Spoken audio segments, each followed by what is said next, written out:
Well, this next category I'm really, really hyped for because I'm a fan of so many bands who are part of this. It's Best International Artist. I feel like now we're getting into like the real juicy big ones. So here, the nominees are Lorna Shore, Gojira, Beartooth, A Day to Remember, Spiritbox, Trivium, and Turnstile. Like some absolutely incredible bands. Some of these artists have some of my favorite records of the year. So Downey, we will start with you. Who do you want to win?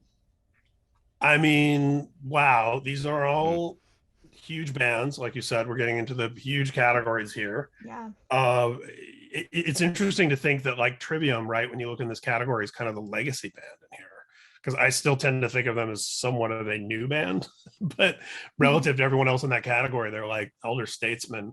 Obviously, Turnstile has had far and away the biggest year in terms of profile of any of these acts, especially for a melodic hardcore band to cross over the way they have and to play like, you know, late night network television shows here in the States. I mean, it's been insane. We've already talked a lot about Spiritbox and why it's been a big year for them. I would not be unhappy to see any of these groups win. If I had to put it in order, I would say my third choice would be Turnstile. My second choice would be Spiritbox. My number one choice would be Beartooth, and I'm very biased because I'm a big Beartooth fan. And our colleague Chris Hudson and myself just saw Beartooth like 2 nights ago at the Anaheim House of Blues, and to see something grow from, you know, we're talking about these arcs and these big stories of like Turnstile and Spiritbox. Caleb was the kid from Attack that everybody made fun of, who was like had already peaked before he was even out of his teen years, being in this like trendy scene band that became a punchline. And he created Beartooth as a side project by himself, playing every instrument literally in a basement and self-producing the whole thing.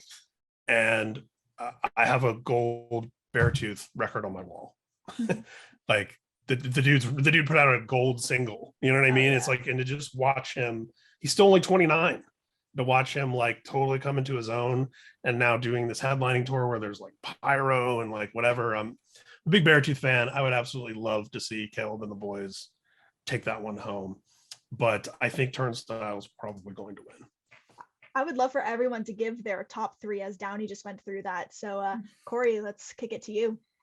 Well, everybody who has ever watched anything that I have ever done knows who owns my heart in this category.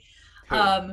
Oh, I know it's going to be shocking for you, Stay Puft, but Lorna Shore, all the way. I hope to, like, on all hope that they are the ones that win. They are setting the standard when it comes to deathcore anymore. Their album, like, yeah, I have talked so much about this band. Like, people are probably sick of me, and I am stoked to actually be seeing them in like a month and a half. Finally, something like that, a month and a half. And is that with Carnifex? Is that tour? Yeah, the Chaos and Carnage tour. Yeah. I will be a bloody smear on the ground after that. But don't pass out before they start playing.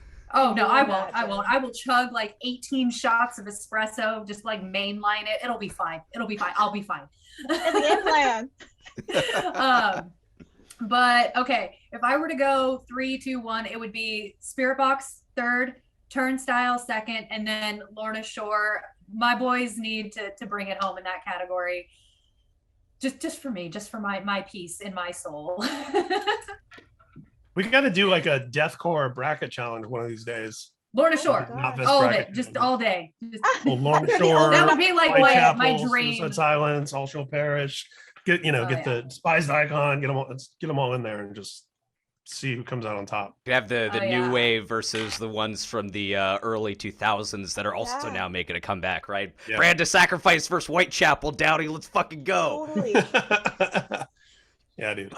So I guess as far as me, Downey, you mentioned the elder statesman in the group as far as like Trivium goes and stuff like that. I remember seeing Trivium on one of their first tours. I think it was either right after the Ascendancy came out, Ozfest 2005. Matt Heafy was all of like 19 years old or something on that. But a year later, I happen to see a band in Washington, D.C. That is on this list that nobody really knew of at the time. And they were, I didn't. I was fucking 15 years old, right? I'm sure that people older than me and that were paying attention did. But they were touring off an album called All Hail the New Flesh. And it was Gojira. I saw them open for Amon Amarth and Children of Bodom, if like take that as a throwback where they used to be, right? Amon Amarth is now one of the biggest metal bands in the world. Alexi Laiho, unfortunately, is no longer with us. Rip Children of Bodom and him. But Gojira have been, since then, that was 2006, since then they have steadily and slowly been climbing the towers of the upper echelons of metal. And you're right, they do predate Trivium by a few years. Yeah, so I think we have two legacy acts, if you want to say on that. I think Trivium has earned their spot now, but I also think with their new record, Gojira have as well. I mean, they're they've been touring around the U.S. They're going to be here again with the Deftones pretty soon. They've been doing lots of shows over in Europe and the U.K. right now. I think when you look at best international artists, like love Turnstile, would love to see them win, and they've been doing a lot of big things right now. I still think that they have more room to grow. I would love to see Gojira take this away just because of how long that they've been working and doing their thing, how much of an impact they have in the States, how much of an impact they have in Europe, and just the hard work that they've been doing. So I would say if I had to pick my three, number 3, Turnstile, number 2, Trivium, number 1, Gojira. That's what I would go. Okay. Yeah, and you make a good point on the international tip because, Spiritbox is from Canada, as we mentioned. Mm-hmm. Data Remembers from the States, Trivium's from the States, Turnstile, Beartooth. If someone asks you to name metal bands from France, you're going to say Gojira. And then I'm not sure what you say after that. You know what I mean? So to kind of own an entire Western democracy the way that Gojira does is pretty incredible.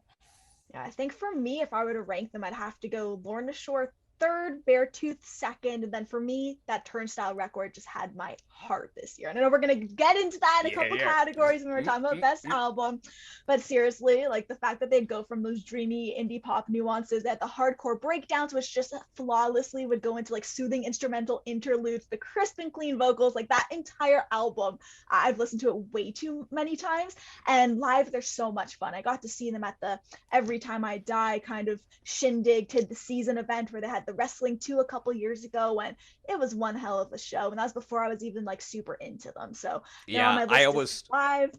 Go ahead. I almost broke my back when I saw them. I jumped off the stage. It was great. I got to see them in a club and on a festival.